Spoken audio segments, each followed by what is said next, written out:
para você saber que aquelas são, no mínimo, as coisas em larga escala que estão destacando no texto. É imprescindível que você saiba responder com toda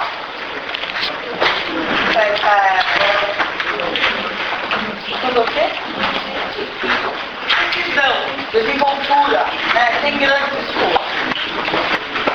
E aí então vou fazer assim. Vocês ficam um plano, eu vou dar as questões. Obviamente que eu não vou escolher isso, óbvio, né? Não é um questionáriozinho de ginásio, você fica procurando no texto alguma coisa para responder, que o professor está lendo 20 vezes a mesma coisa só para saber se você sabe fazer copia e cola. Não. Você vai responder com as suas palavras, junto com o colega, vai discutir, vai procurar no texto, e vai fazer isso. Quando vocês acabarem, a gente vai começar a discutir isso. Eu hoje vou dar uma bibliografia do curso do terceiro semestre, uma bibliografia complementar às fichas que a gente vai ler. Vou explicar depois. E na próxima aula eu vou dar uma filmografia, uma sugestão de filmes também interessantes, importantes para desenvolver esse tema. Então, posso digitar? Escreve na lousa. Quer que eu escreva? Na lousa? Depende. Depende da sua letrinha. É tão fácil, ó, eu digo devagar, tá? Eu digo devagar aqui. Qual o significado histórico?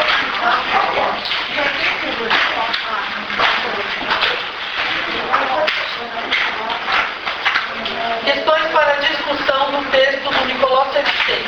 1. Qual o significado histórico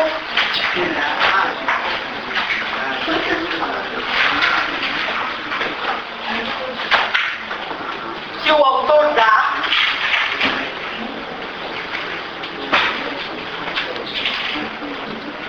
às 3 fases da montanha-russa?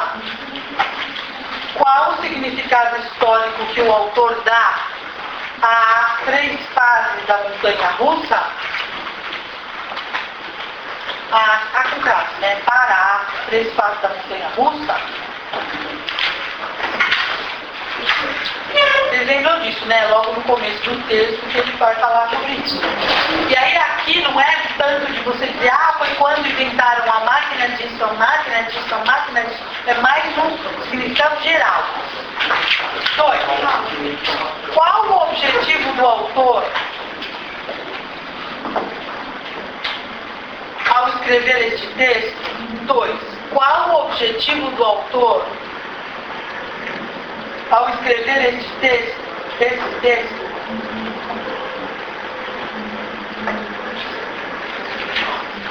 Numa determinada parte ele vai dizer a intenção ao escrever isso, blá blá blá, literalmente. 3. O que é crítica? O que é crítica e quais suas funções? Ponto de interrogação. O que é crítica e quais suas funções? Entre parênteses, reflexão em 3 tempos. Ele propõe que se faça uma reflexão em 3 tempos. O que é crítica e quais suas funções? Reflexão em 3 tempos. Eu estou te dando a dica do que eu quero que você responda. Quem fala que você tem que fazer uma crítica em 3 tempos, blá blá blá blá. Reflexão em 3 tempos. 4. O que é a globalização, vírgula, segundo esse texto, vírgula, e como funciona?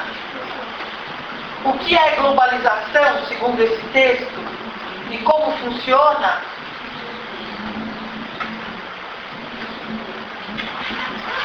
Achou mais coisa desesperadora, né? O que é globalização, segundo esse texto, e como funciona? São essas 4 grandes questões para você destrinchar as questões importantes desse texto, que a gente vai discutir juntos a partir do final dessa aula é na aula que vem. Nós vamos trazer mais outras suas músicas e a gente vai engrossando esse caldo. Tente com algum colega e faça isso de forma séria e produtiva. Para aproveitar o tempo que você tem reservado para estudar com alguém, com a professora aqui. Geralmente não é assim, tem que fazer tudo rápido, sozinho.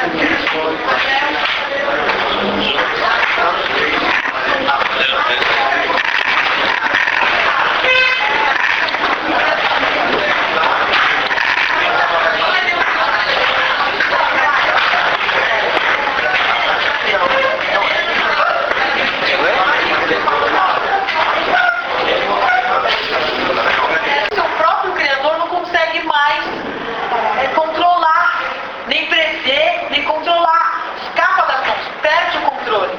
Então essa é a... Vamos falar de um passeio de montanha-russa em 3 fases. Como ele falou aí, a subida, a descida e a hora que você faz ufa, tá achando que vai acabar, vem o loop, né? Isso, aí acaba, seria, né? Então, aqui é a primeira fase, né?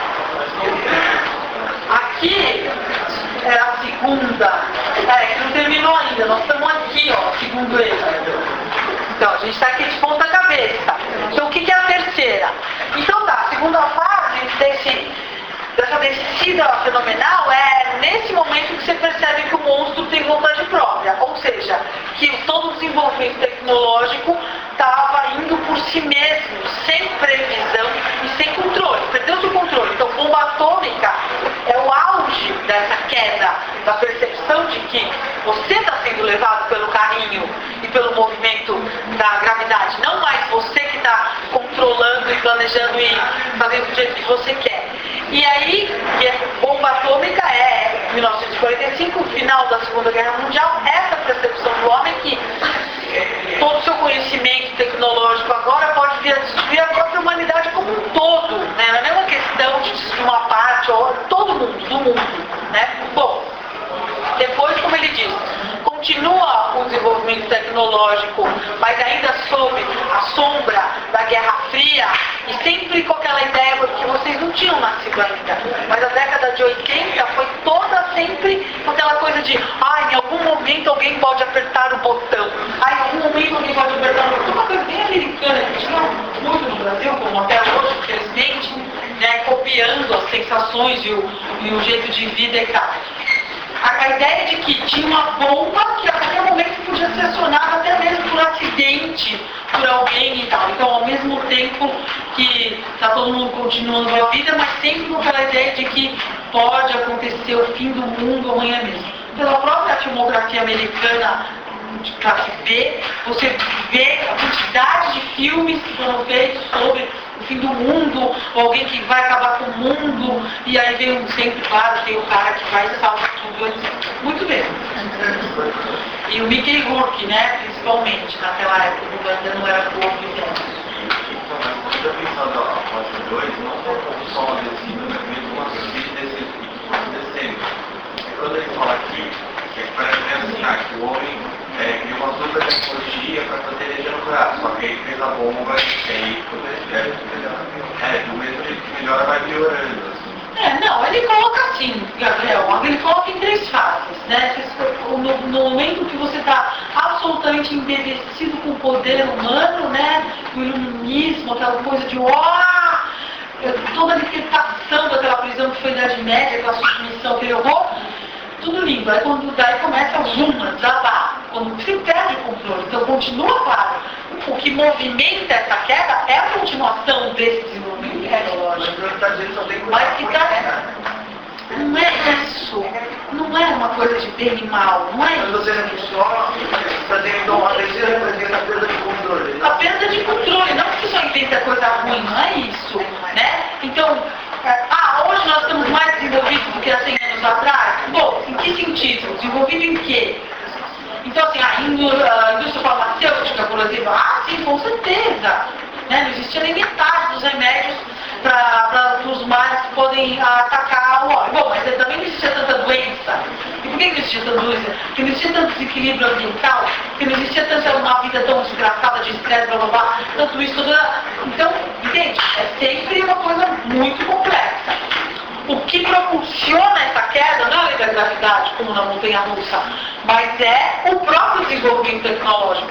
E a queda, essa ideia de queda, de coisa ruim, e a sensação de quando você está lá, assim, engraçado e tal, mas é uma sensação ruim. E você grita do começo até o final. Né? Isso porque você pagou para ir, né? E ainda tendo a certeza, ou tendo a certeza de que vai dar tudo certo no final. Porque as coisas, esse parque é um parque conhecido e deve fazer manutenção do carrinho. Né? Então, o ruim aqui, a representação do ruim aqui é a sensação de que você está à mercê do movimento. Não controla. Não acabou, né? Sim, vai acabar. É que eu preciso falar da bibliografia. Atenção, vaca amarela. Ó, a gente vai continuar a partir daqui na aula que vem. Não começa a guardar tudo, fazer barulho, nada disso. Eu preciso deixar esses minutinhos para comentar a bibliografia que eu fiz na UFS. A partir de agora, então, a gente acabou, por hora, de falar do texto e te retoma as duas ainda na aula que vem. Eu coloquei uma bibliografia aqui, que é uma bibliografia complementar às fichas que eu vou trazer para vocês. Essa é a referência bibliográfica desse texto do Sevchenko que vocês estão lendo. Eu não tenho certeza aqui do ano, meu livro sumiu e prestei devolver, não sei o quê, eu acho que é 2000, mas eu não tenho certeza, mas eu tenho quase certeza que é 2000. Eu vou trazer depois. Isso você tem que escrever nesse texto que você leu, que está faltando da referência. Esse texto, Ideologia do Trabalho, é um livro que foi uma tese de mestrado de um cara, e ele é muito interessante. Gente, para de conversar, estou com muito de garganta, por favor. É um livro do cara, desse cara que estudou na USP, fez uma dissertação de mestrado, uma linguagem muito fácil, muito legal, que ele vai falando no Brasil colônia, depois, qual a ideologia do trabalho, qual é o valor que se dava para o trabalho. Tinha vergonha de ser trabalhador braçal, depois tinha orgulho de ser trabalhador, não sei das quantas. Quando a mulher entra no mercado de trabalho, o que significa, por que isso acontece e tal. É muito bom esse livro e é muito acessível. Esse outro, da história do trabalho, é mais história mesmo. Ele vai dizer, na antiguidade tinha os escravos, a produção era assim, depois ficou assim, fazer uma história do trabalho. Também pequenininho, fácil, útil. Esse Direito à Preguiça foi um livro escrito em 1881. Claro, não é a edição que eu estou indicando para vocês, essa é de 99. De 1881 é o original do Paul Lafargue, que era genro do Marx. Que o Marx não gostava muito dele, né? Dizem nas fofocas. E que quando, nesse momento, todo o operariado, depois todo o século XX, com todas as revoluções comunistas, toda aquela coisa de trabalhar, esse cara já está na contramão, dizendo, não, chega de trabalho, a gente tem que pedir que as máquinas substituam o trabalho humano para o homem realmente poder desenvolver a sua humanidade total. É um cara extremamente interessante para o seu momento e que tem uma introdução da Marilena Chauí, que é uma filósofa brasileira, professora da USP, importante, que ela vai fazer, e pedaços dessa introdução é uma ficha que eu vou dar para vocês. E ela vai falar do livro da Viviane Forestier, que é uma francesa que escreve um livro falando que a gente vive hoje um horror econômico, porque nada mais importa, não existe mais política, não existe mais valores, nem nada, a única coisa que movimenta o mundo é o mercado, né? O Deus mercado. E aqui, finalmente, um pessoal alemão da década de 70 e 80, do século passado, que faz um manifesto contra o trabalho, que é uma renovação exata disso aqui, mostrando de por que a gente tem que lutar pelo fim do trabalho, que não tem mais significado a gente achar que a gente deve criar criancinhas desde 2 anos de idade treinando para o trabalho, que a vida do homem é algo além disso e que é possível organizar a sociedade e continuar comendo e fazendo tudo sem trabalhar tanto. É isso.